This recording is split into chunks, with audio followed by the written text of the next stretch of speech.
I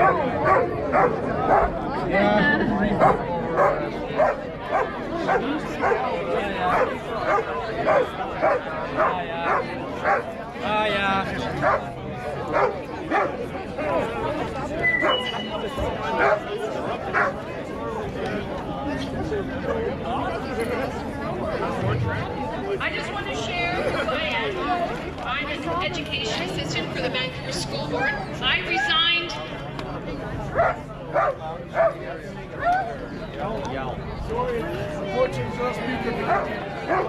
Just talk a little louder, hon. Okay.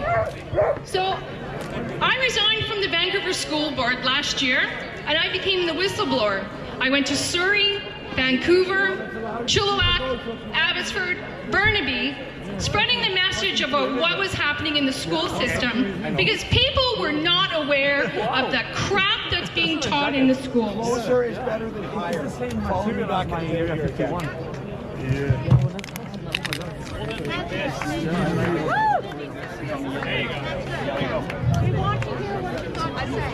So I had worked for the school board for 12 years.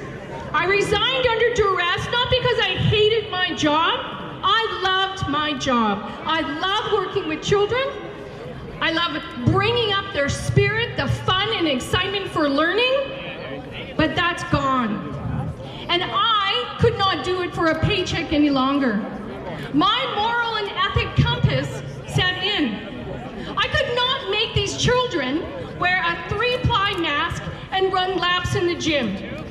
I could not stand there and say, well, you can't sing happy birthday, but here, sing Black Lives Matter song. I could not stand for it anymore. So I went through all the cities and I told parents why you were not allowed in the schools, what was in the classrooms, what's being taught in the classrooms, and what your hard-earned tax dollars are paying for, the indoctrination of children. I was in a kindergarten classroom, and of March of 2021, all teachers in British Columbia were mandated to sit through a 4-hour professional development. It was straight racism, 2 hours of white supremacy. I have pictures on my phone of a cross that's burning. I have children of Black ascent being ashamed of who they are. And then the next 2 hours was Indigenous, of the crimes that's being happening and the stories and the lies. I sat there with my phone in horror, and absolutely horror, that they wanted me to teach this to 5-year-olds, to hate each other, to hate your friend because of their color, not to hug them, to have racist thoughts. Children are born pure, they're born innocent. Racism is taught, it's not inherent. And I could not, like all of these other police officers here, harm an innocent, pure soul for a paycheck. Good for you.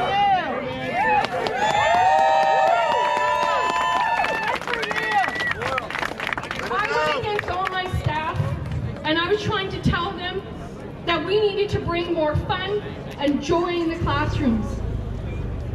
They didn't want children standing by each other.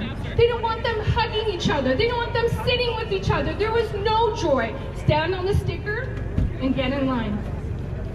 They couldn't even share. The fundamental of childhood is sharing, hugging your friends.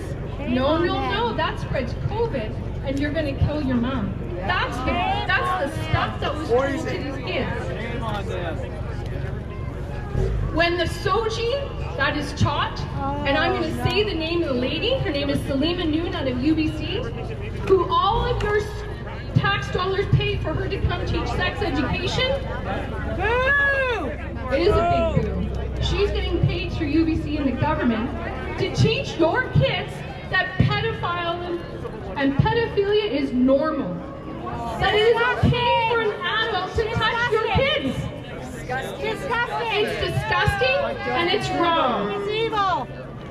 There's a fellow who just showed me some pictures of a local school, of a school book that's in the library classroom to teach children how to do sexual acts that any child from K to 7 can take. They are overstepping their lines. You do not teach 5-year-olds, 6-year-olds, 8-year-olds to do any type of this act. It's disgusting. It's evil. Evil. What can we do? They have children in classrooms at lunchtime who are taking their break and eating their lunch in the classroom. And they roll in, where are you, Global News? Because you're scumbags.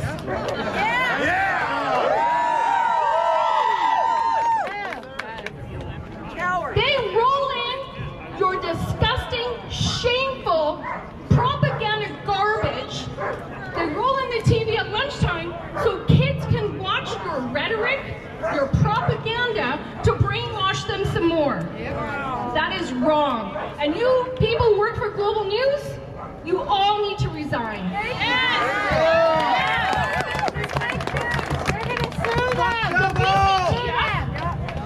Who's the BC Teachers Federation? I serve the heads of those snakes, because they are snakes. Terry Mooring, she's the president of the BCTF, who all teachers pay union dues to. She doesn't give a shit about them. In August of this year, she had told all kids 5 and up, you all need to be masked. You're all at harm. You are going to make all of this staff sick.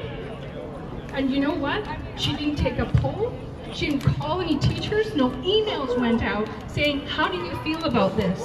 Body autonomy. How do you feel about this? Nothing. Crickets. So there's a fellow, I'm trying to remember his name, a lawyer, who actually stepped up, did a pro bono letter. All the school districts were trying to mandate all staff to wear a mask full time and vaxxed. So this lawyer did a pro bono letter in favor of us, saying we will not do this. This is not in union contracts, that you have to be vaccinated to keep your job. This is a personal decision. If you want to get a vax, that's your choice. You do what you want, but don't make me do it. So Bonnie Henry got served by the lawyer.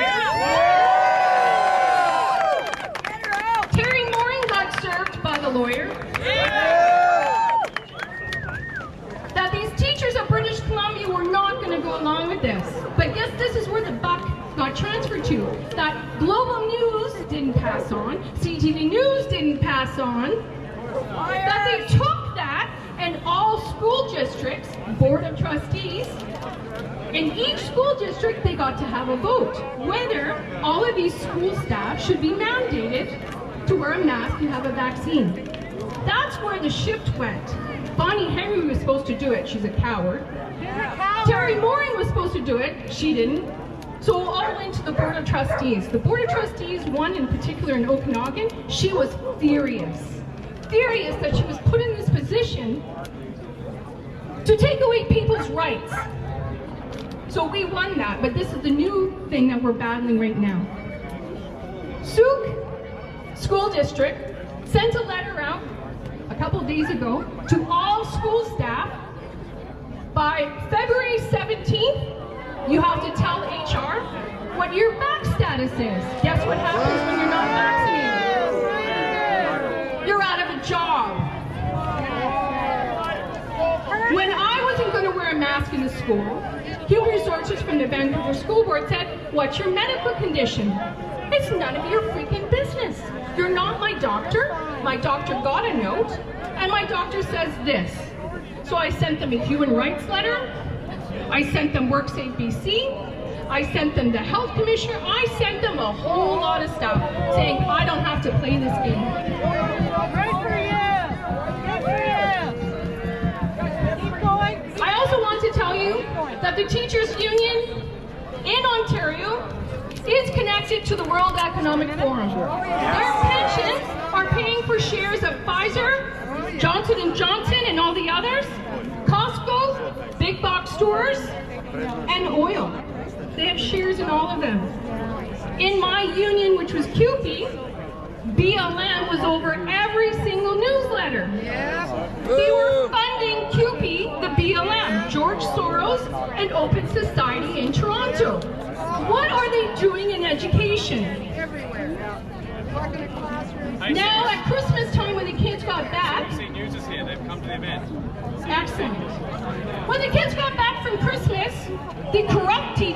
not awake, asked all the kids who got vaccinated. A show of hands.